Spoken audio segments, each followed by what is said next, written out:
right, next up, we're going to have Privacy and Security brought to you by Gordon McGrath, attorneys at law.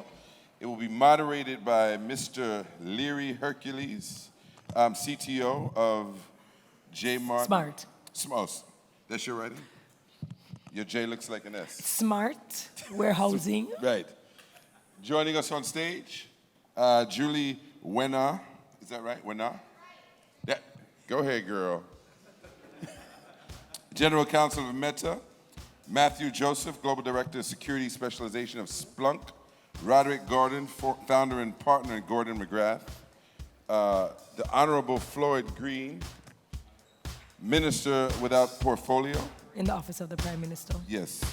Minister without portfolio. What does that mean? Is that a real job? How does that work? You know what I do? Nothing. I got nothing for you. What's in your portfolio? Nothing.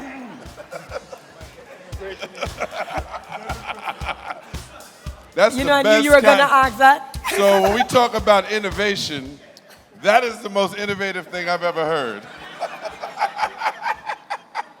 Last but not least, Delroy McLean, my youth. Senior Director, Enterprise Government. The moment you read it, I knew you were going to be like, what? It's a big role. It's a big deal. Big fat zero. So, Delroy, you're going to come on this side. Roderick, you are here. All right. All right. Musical Good chairs. to see you, Minister. All right. So, ladies and gentlemen, this is data privacy and security. There you go. Have fun. Thank you. Test.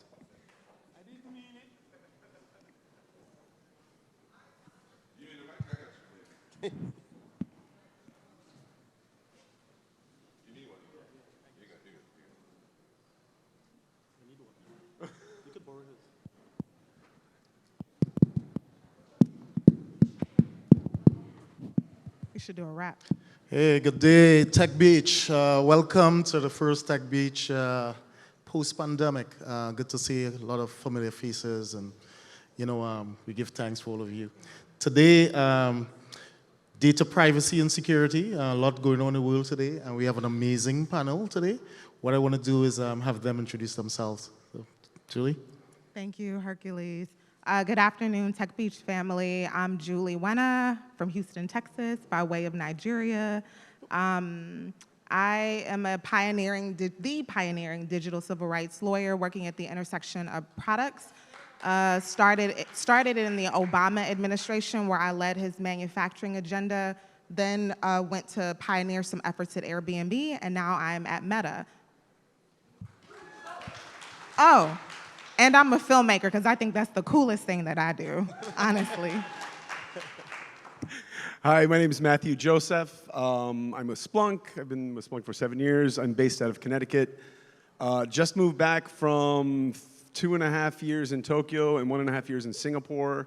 So I'm really happy to be here. And my grandmother came to Florida from Cuba.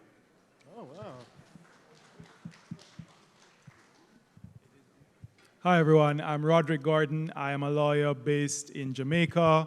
I'm at TechBeach Day One. We've been going since 2013. I love a shirt. I founded and run a small boutique firm in Kingston. We focus on commercial law, intellectual property, tech, startups. We love innovation. Afternoon, everybody. Floyd Green. As you have heard, I am an innovation in the Office of the Prime Minister. And so really, I do whatever the Prime Minister asks me to do. So right now, I am in charge of digital transformation and our national identification system, which is EID. I used to serve as the Minister of Agriculture. I've served in education and youth. I've served in industry and commerce. I'm a representative elected official. I represent the best part of Jamaica, St. Elizabeth. And if you haven't been to Treasure Beach, please put it on your things to do list.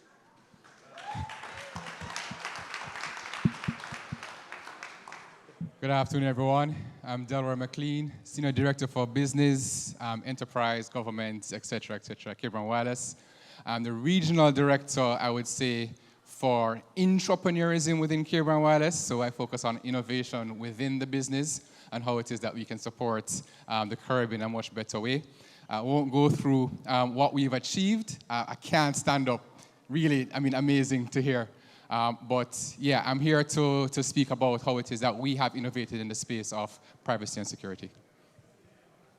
Yeah, and foremost Chief Technology Officer, Smart Warehousing, as of last week. So this week I've kicked off my own startup. So. Congratulations. And I take All right. day one. Yes, sir. Day one. Day zero, actually. So some interesting questions for a lot of the panelists who have a very interesting contexts as well. What I want to talk about is misinformation, right? We see content platforms struggling with misinformation. We see issues around identity as well. GPT came out last week, right? General purpose transformer that's actually writing a lot of text, writing a lot of content. So there's going to be issues around digital identity. The human and human rights is going to kind of change into the AI piece of it as well. So Julie, kind of help us walk us through that kind of landscape that you're going to see. Yeah, absolutely. So first and foremost, I have to, because I'm a lawyer, I have to give a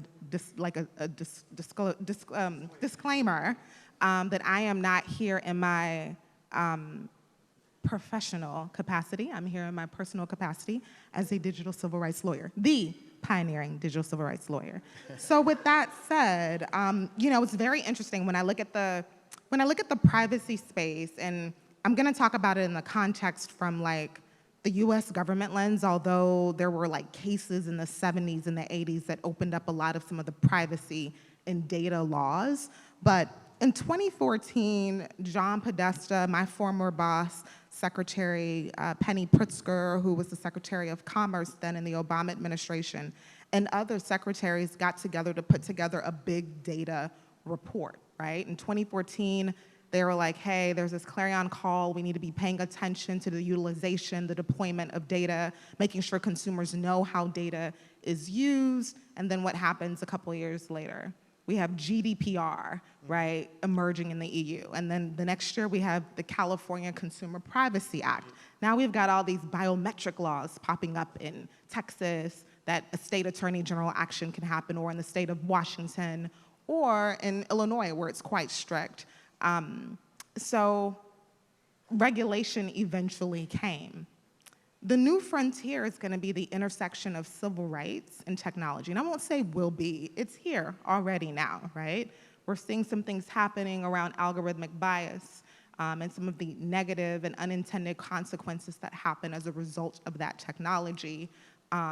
We're seeing law enforcement deploying models and facial recognition technology and software in a manner that is very disadvantageous to people of darker hues and people of East Asian descent and people who are transgender being misgendered. So those are some areas that I am very concerned about. And as we know, oftentimes we have seen civil rights in the streets, making sure that LGBTQ communities, Black communities, Asian communities, immigrant communities are protected and that their rights are advanced and stood up for. Digital civil rights is going to be the next frontier, or it really is here now, where we really need to be focusing and paying attention. I always say, like, the technology train is moving. We have an opportunity to, like, choose our seat on that train. Test. So my parents worked for the CIA growing up, which posed a very difficult challenge for me to, like, as a teenager, sneak around. So and they brought their work home with them. So for me, data defines reality.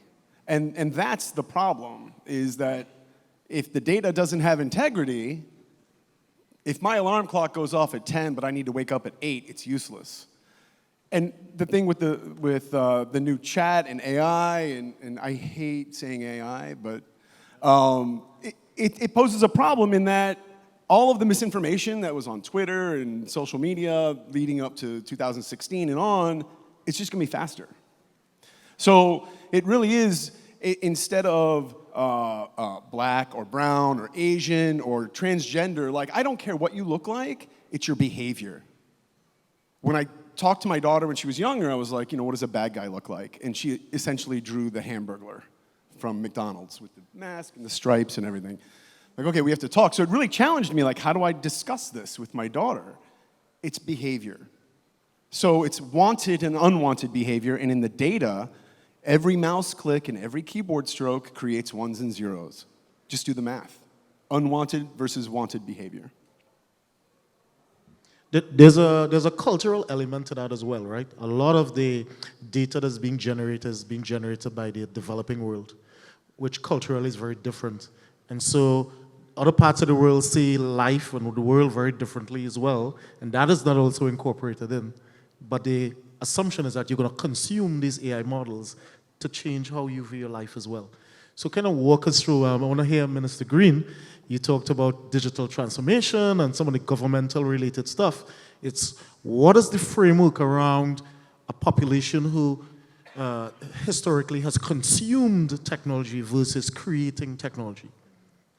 Yeah, so it is a challenge across the region to have us move from being consumers to being producers. And I think, the whole TechBeach journey is to help to create that ecosystem where more of our people who have amazing talent, we have the talent, we've seen it, will take the opportunities, and that governments will create the ecosystem that we can create the technology.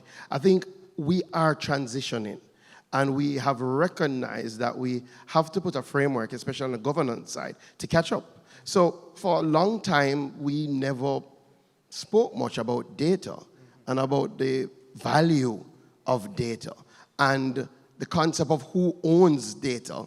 For a long time was not important. That has completely changed. And the governments of the region have tried to keep a pace.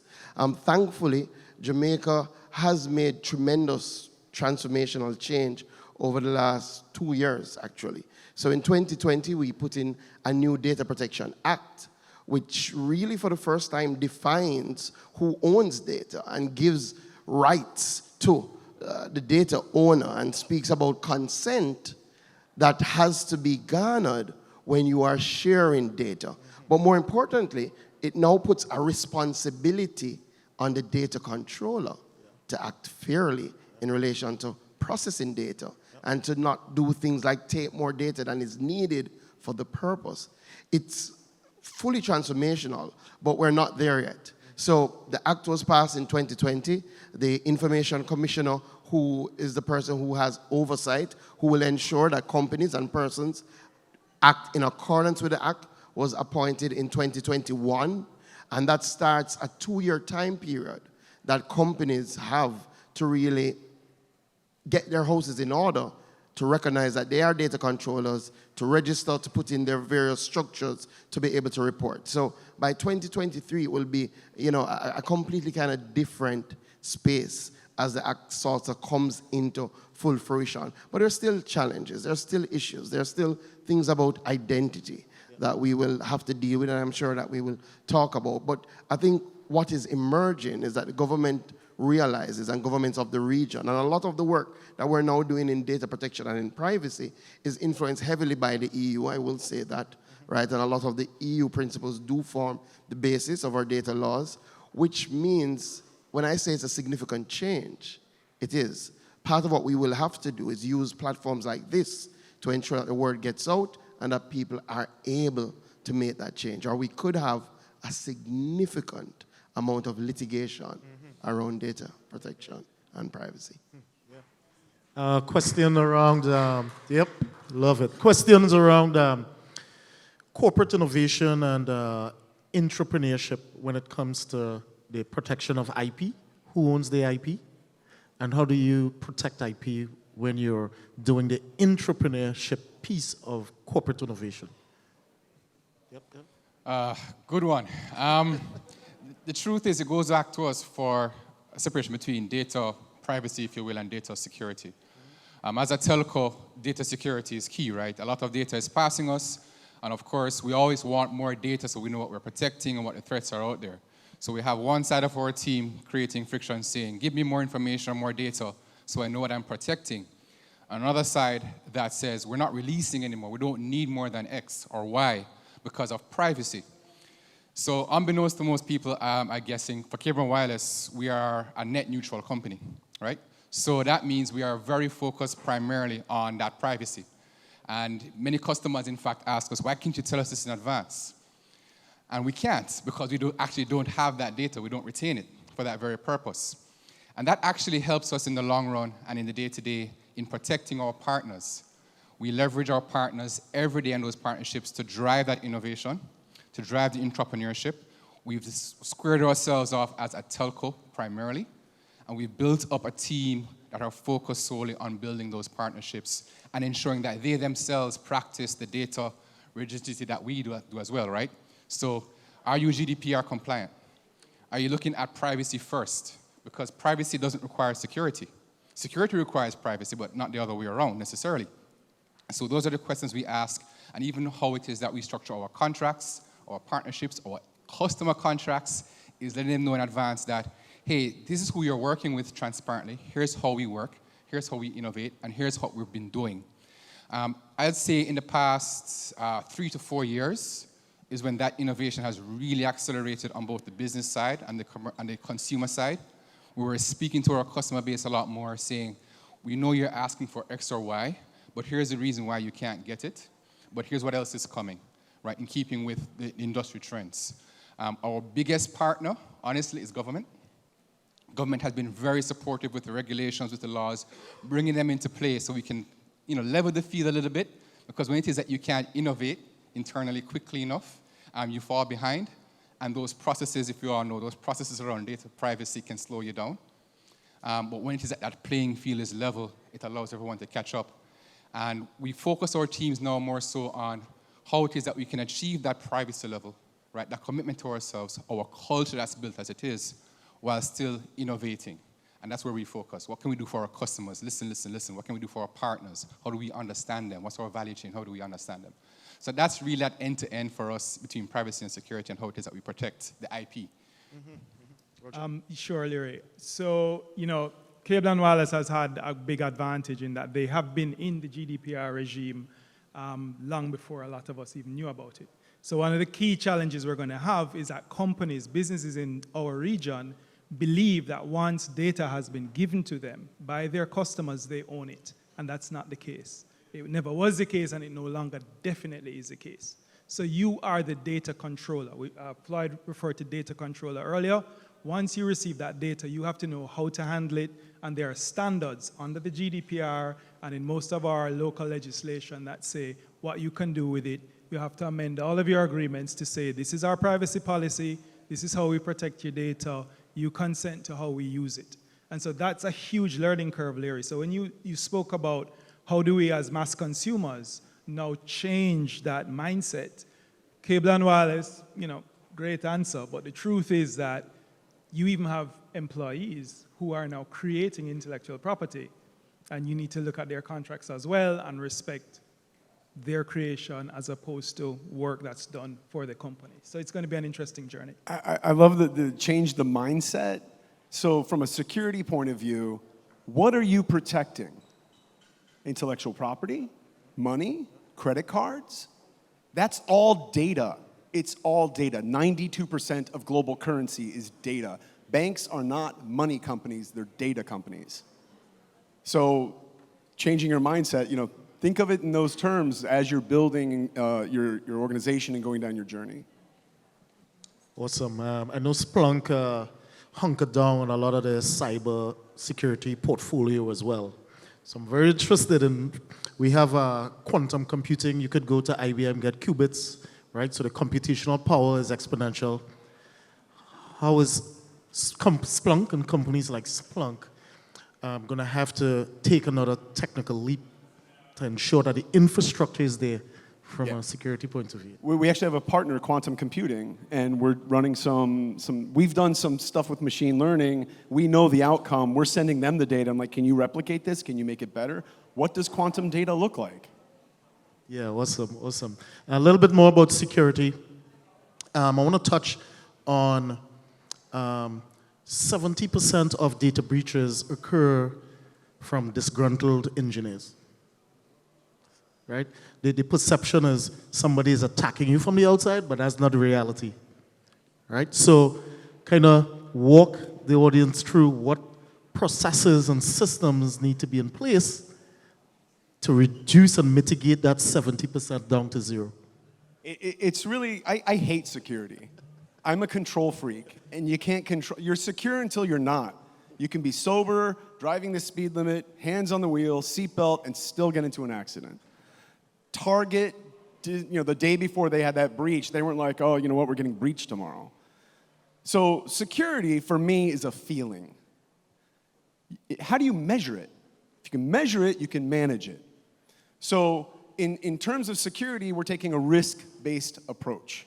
I am far away from the edge of the stage. I am so comfortable that I'm not going to fall off. But if I get up and I start walking around, and maybe there's going to be feedback, I don't know, where's my comfort level? Where is your comfort level? What is your appetite for risk? If you haven't defined that yet, after all is said and done, go back to your office and figure it out. I'm happy to help you figure it out. Because then you can measure it. Then you can look at the data and say, this person is behaving outside of my appetite for risk. I'm going to block it, shut it down, begin my investigation, whatever. So it's really, human behavior doesn't change. And we hate change. We hate change so much that our lives revolve around it because we measure the globe revolving and rotating around the sun, and we call that time. And our lives are governed by it. And so in order to look at data through time, that's the fourth dimension. Our eyes have evolved in the third dimension. So you have to visualize the data appropriately, first of all, so that it's meaningful to you. Secondly, start counting. Okay, 5 bad logins. I don't care about that. 10 bad logins, followed by a successful one. Okay, you've got my interest. What's going on? Did they forget their password? Now they're exfiltrating bunch. And by the way, I'm not going to come solve your insider threat problem because you hire great people. But over time, politics changed. I heard something on the radio. The chat bot told me something, and now I don't like my company. So you do need to monitor these things, but also human resources. It's not just security data. Security has to work with with developers to develop apps that are secure. We're working with human resources because behavior does change over time. And you know what? Julie's been coming in at like 9 o'clock. She always comes in at like 8 in the morning. And her Slack usage is declining. And her email usage is declining. But her files being sent to her Gmail account has been increasing. Okay, let's get human resources to go talk to her. Are you bored? Do you like your job? It's less expensive to retain an employee than it is to gain a new one. So do that, look at the data, know, and maybe they do want to leave. Great, leave on amicable terms so they can boomerang back later on. I asked Julie to pull her ear when I talk too much, and okay, that's it. But if it's good, I'm not going to pull my ear. Yeah, so, I think one of the realities that governments across the region are recognizing as we try to accelerate our pace of digital transformation is just how much emphasis we now have to place on cybersecurity, right? And unfortunately, a lot of governments have been going head first into transformation and then see cybersecurity as sort of on the back end, which is clearly the wrong approach. So one of the things that we have done is that we're taking now a sort of 360 look at where we are on the transformation journey and how can we beef up our cybersecurity apparatus, right? So Jamaica has had a Cyber Crimes Act, which we're now reviewing. We did have what we call a cyber incident response team, very, very small team. Now we're moving towards developing a national cybersecurity authority, right? And we've already earmarked some funds for that, and we hope to start that in earnest next year under the Ministry of Science, Energy, and Technology. But we also are going to be working with our international partners to develop a cybersecurity academy, because one of the challenges is cybersecurity is everybody's business. And, as just came out, one of the biggest threats is not necessarily a malicious employee, but remember, you're digitally transforming with the people who are already there.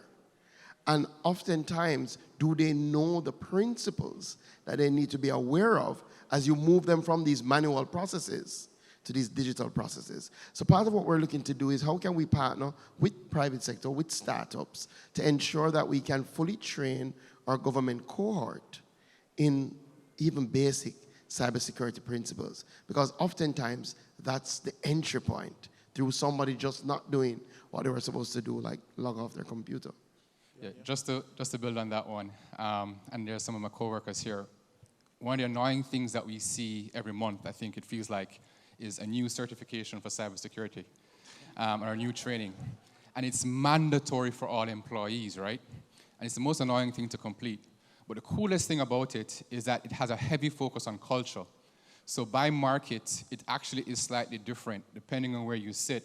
And it kind of speaks to you in the examples of your culture and who you are.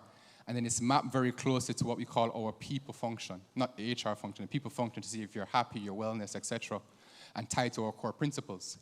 All of that is connected to how it is that we identify, respond, etc. So it builds on what you've both been saying, but the people piece for us has been the biggest one in terms of you have people coming and going, how do you manage? And it's all about touching base, touching point monthly, literally. But I think it's doable, right? It's never perfect. It's cybersecurity. That's why you're here. It's insurance. No one wants to pay insurance, right? But it's a must, and it starts with the people. All right, so I have a question talking about not changing in human behavior. How many people here have a Gmail account?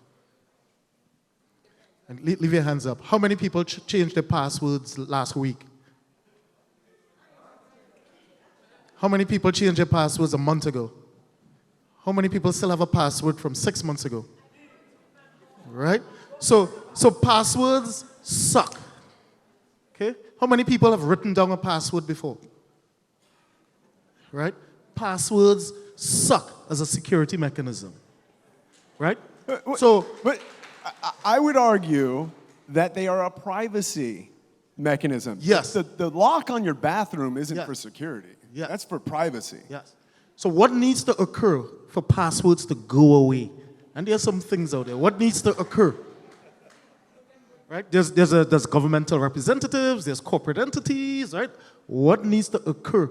Because in this age of even quantum computing and hacking, they can hack someone very important, influential, their social accounts, and get private conversations that they make public. So what needs to occur for passwords to go away? Do we want that to happen? Passwords? Yeah. It's a privacy piece. There's- That's a privacy Right? piece, Like, right? I Do don't you want your privacy to go away? I don't want my front door open. I just don't. And can live in the safest neighborhood, but for my privacy and security, because I have an alarm system on it, I don't want to just leave my door open, right? Yeah. You know, I think it's also like building on this conversation and this question, I think it's okay, like it is very important for, you know, entrepreneurs in tech, private, you know, companies, corporations, and regulators, right, to be at the table. And I think oftentimes, for regulators that I've worked with, when I was in the sharing economy, you know, we were sued by a civil rights department, rightfully so, because there was discrimination happening in the sharing economy. But we just didn't have a lot of the answers for things. And the regulators also didn't know they weren't quite clear on how to regulate us either. And not because they didn't know the tech. Some people knew the tech, some people didn't. And then vice versa on the tech side, some people just did not understand the law, regulation, what does that even mean, right? So I guess my question is, why would we want to not have passwords on our accounts? So some other mechanism to secure the stuff. I've seen companies use LastPass, it's a password vault. They put 10, 20, 100 passwords in there, and then the password to the vault is Hercules 1, 2, 3, 4. Right? So passwords need to go away. It's convenience, privacy, security. Pick two. I tell you why it's important, right? How many people here are concerned about cybersecurity? Raise your hands. All right. Now, how many people here are concerned about your privacy? If someone's getting to your email, how do you feel? Raise your hands. Privacy is equally important, if not more important for most people, and that's why it can't go away, right? You don't, it's not about, it has to be your choice.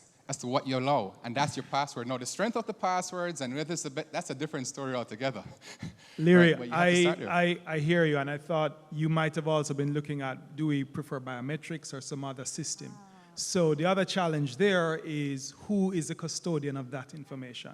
And that's going to be very important. We're going to face it now in our regions while we do our national identity programs, and we capture biometrics, who owns it, is a 9 or 6, and all of these issues that we're going to face. So absolutely, biometrics may be more convenient and it may be more unique, and I'm happy Matt is here with his lifetime experience to tell us a little bit about those custodies. But that is a question, but the bigger issue, Learie, is... No, that's the question.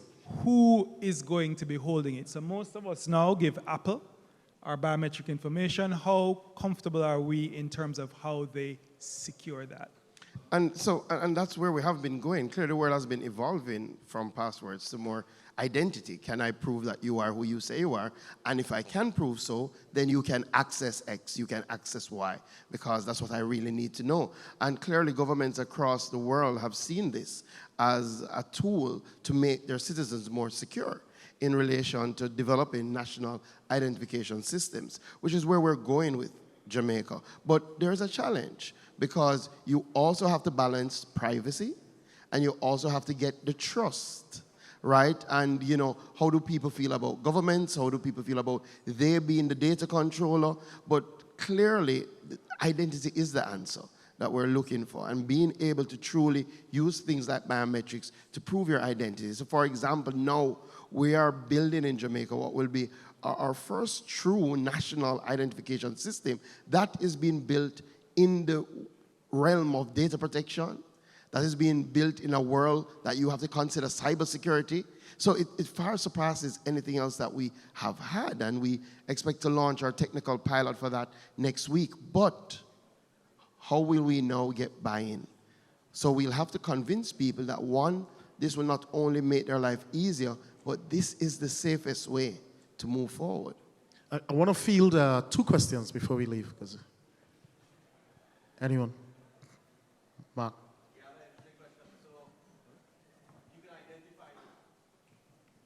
All right, let's say, good day everybody. Let's say you can identify me now. How do you now navigate in the world where I can now generate videos and proper authentication of me digitally? How do you think that will start to affect the region at some point? I'll just go first. Quickly for me, it already has started with MFA, multi-factor authentication. It can't go away for us on that side of the identification piece. Yes, you can have digital images being created, but we can also identify those now as well, believe it or not. It's always going to be evolving. So I think it was in the previous panel where they talked about innovation and being on the edge and listening and being in touch. It starts with that, right? You have to be there. Yep. So one more question. Anyone? I think we're out of time. I want to... Yep. Go ahead. Go ahead.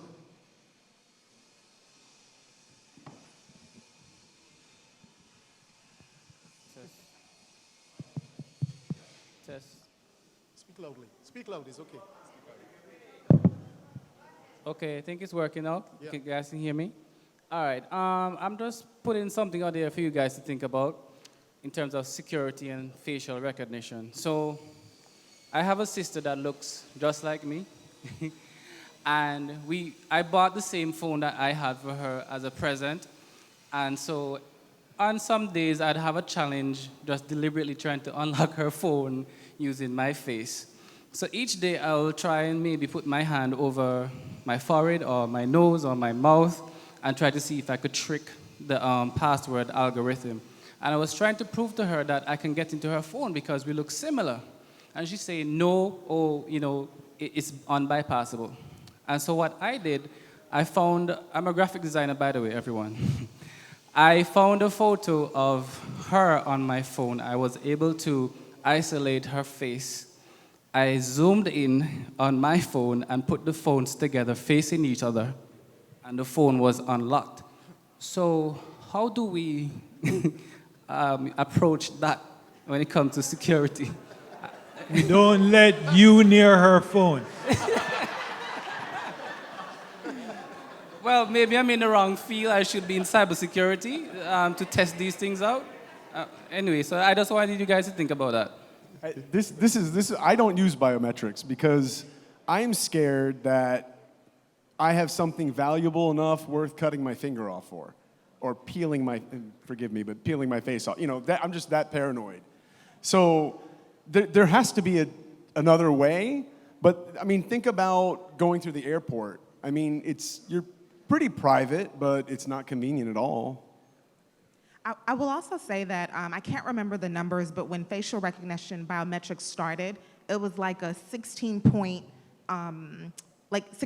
were used to identify, right? Then it like increased to like 48. So like the technology is also evolving, so you won't be able to break into your sister's phone. So do know that biometric technology is evolving. I don't know where we are now. We're like at the low ones around the most advanced biometric data points. Let me just add, one of the reasons why I did is because during COVID, the height of it, we had to wear our masks a lot.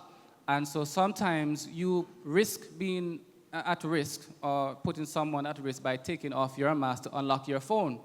And so I realized that some of the algorithms actually allow you to unlock your phone even though your mask is on. So that could be a challenge in and of itself. So what do you guys think about that? That's what, you know. So what I would say, and I think it's a great example because it shows that people don't stop.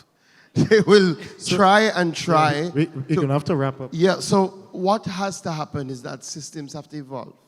There is no stopping, there's no final cure because there's somebody on the other side trying to come up with a solution to create a problem, right? So we just have to keep going, and I think that's the lesson. Please. That's just a quick reminder, if you have something valuable, you're starting a company, someone's coming for it. Please put your hands together for a round of applause for the awesome panel. Thank you so much. Any first-timers to TechBeach? Any first-timers? All right. Please have a conversation with the first-timers, right? Sometimes people could be a little reserved. So just kind of engage, a very engaging environment.